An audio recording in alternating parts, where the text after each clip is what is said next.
What better way to start off a garden tour than to watch a hummingbird visiting the hummingbird feeder first thing in the morning?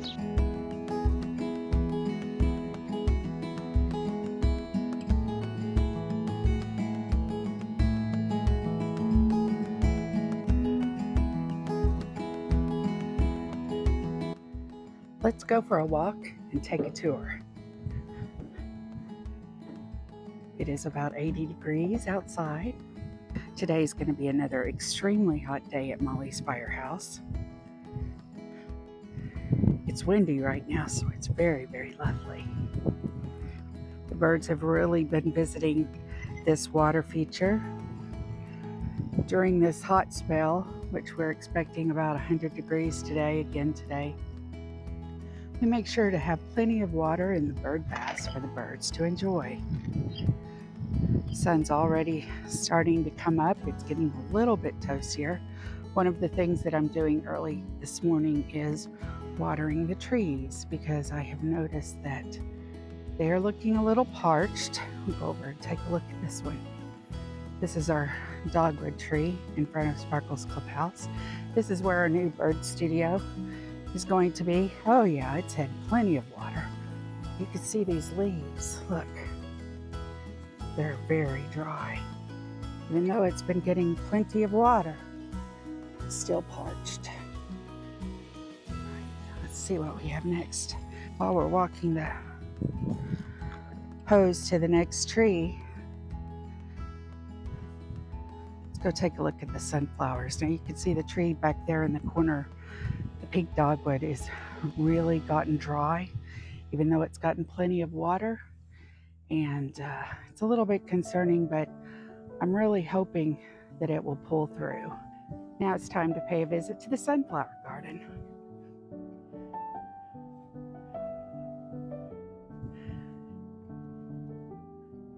As you can see, they're doing well. Some are taking a little bit longer than others, even though they were planted, if you can believe it or not, planted at the same time. Look at that little guy in the back. That is the little sunflower that could right there, isn't it?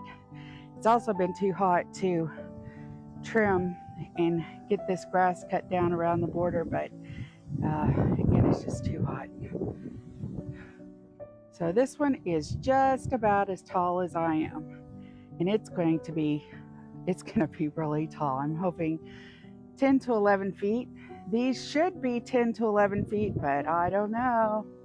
We'll see. This dogwood also got a drink of water. You can see it's pretty parched, even though it gets watered regularly. I tell you, it has just been so hot. It's really hard to keep on top of it. Now I water the flowers in the evening and the trees in the morning when they need it. This is Molly's Memorial Garden.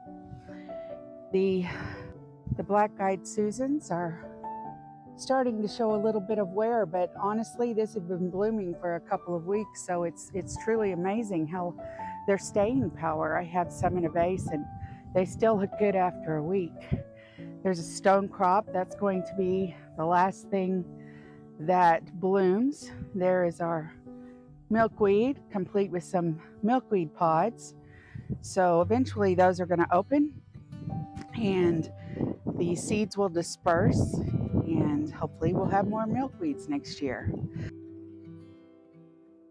Another milkweed plant.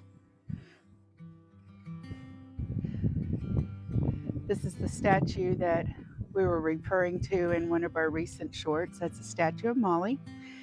It was given to me by a gentleman whose dad was a firefighter, and the firefighter passed away. He was a good friend, and the son gave me the statue, so I made a transformation and made it look like Molly.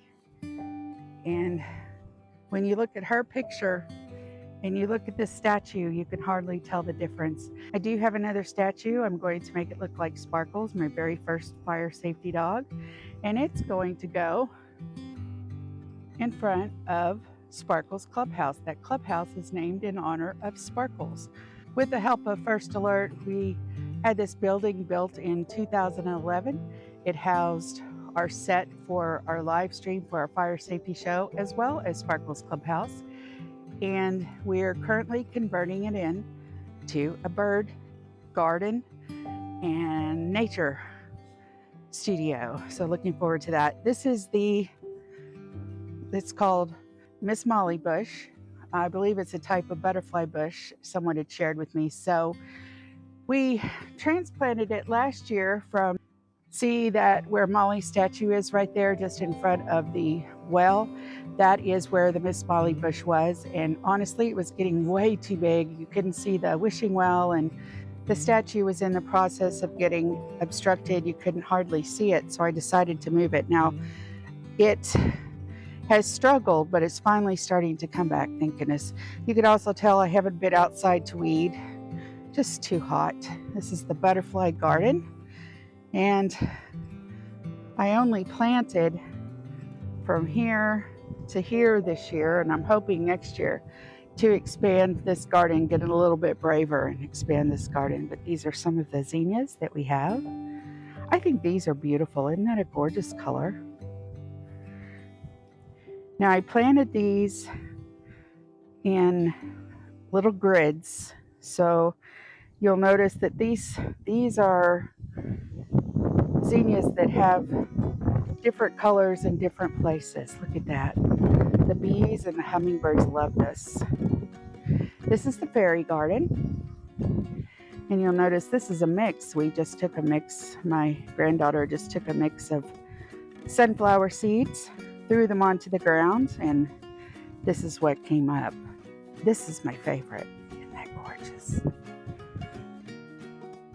The wind blowing on these is so pretty. The pollinators absolutely love these zinnias. There's her little fairies. That is Lemon Drop and Tinkerbell. Toad House is right there, and the mushrooms are right there. This is a butterfly bush, which is going to get a little bit of drink of water today. It has really grown. Let's give it a little drink. And apologize for all the weeds, but it has just been too hot. There you go. Next, we're going to water this red bud tree. You can tell it really needs some water as well. This was planted the spring after Molly crossed over the Rainbow Bridge by my friend Felicia and I, and it is doing really well. And not only is it going to provide shade and look beautiful during the spring, but it is a great habitat for the birds, and that is definitely a bonus here. Move on over here. If you watched our video on our transplanting our blue stems, they're doing well. They're currently in these pots right here. This is another thing that really needs some help as soon as it gets cool enough. One of our azaleas and hydrangeas, and I've been trying to give them some water. But you know, when it gets to 100 degrees and the heat index is even higher than that, it just gets too challenging, especially, there's a goldfinch. There's a goldfinch. Oh, nice. It's about time for them to start coming. How exciting. American Goldfinches, and that was one that was rather bright. So it's in its summer plumage, male. This is another butterfly bush, and it gets watered daily as well. And in October, this is just going to be covered with monarchs. Now this year, I did cut it down a little bit because it had a lot of deadwood on it.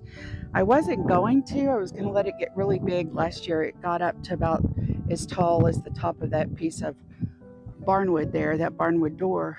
But it had so much deadwood on it, I wanted to trim it back. So hopefully this will get a little bit taller, but it's probably finished growing, I would imagine. And then next year, it'll come back bigger, hopefully. Let's go over here again. That's the clubhouse, our new bird studio. This is the bird garden. And one interesting thing about this is I've been having some challenges with the heat and the hummingbird feeder. So this morning I put on the garden camera and I noticed the battery was low, and I thought, what is going on? Because it is connected to power. It has to be able to live stream. And what I noticed was I don't know if these are morning glories or what these are. If you know, let me know in the comments. But they were wrapped around the cord and wrapped around the camera, and so it had actually pulled the cord, the charging cord, out of the camera. So I fixed that this morning. And this crepe myrtle is going to get a drink today too. It's so hot. You could tell its temperature's already going up. It's about 90 degrees. We still have just a few little blooms on the crepe myrtle. I really wish that I would have gathered some to do a bas relief and also dry some, but I'll have to do that next year and try not to forget about it.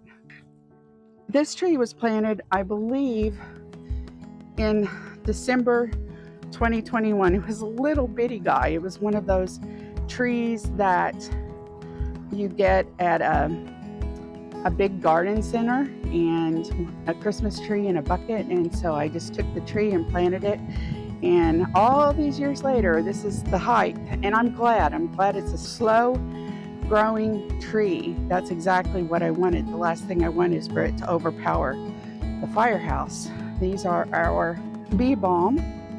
I planted bee balm before, but this one is one that I got at a bird event, and so excited to get it. But boy, it does really have to stay moist, or at least not get dry, because it lets you know when it is thirsty.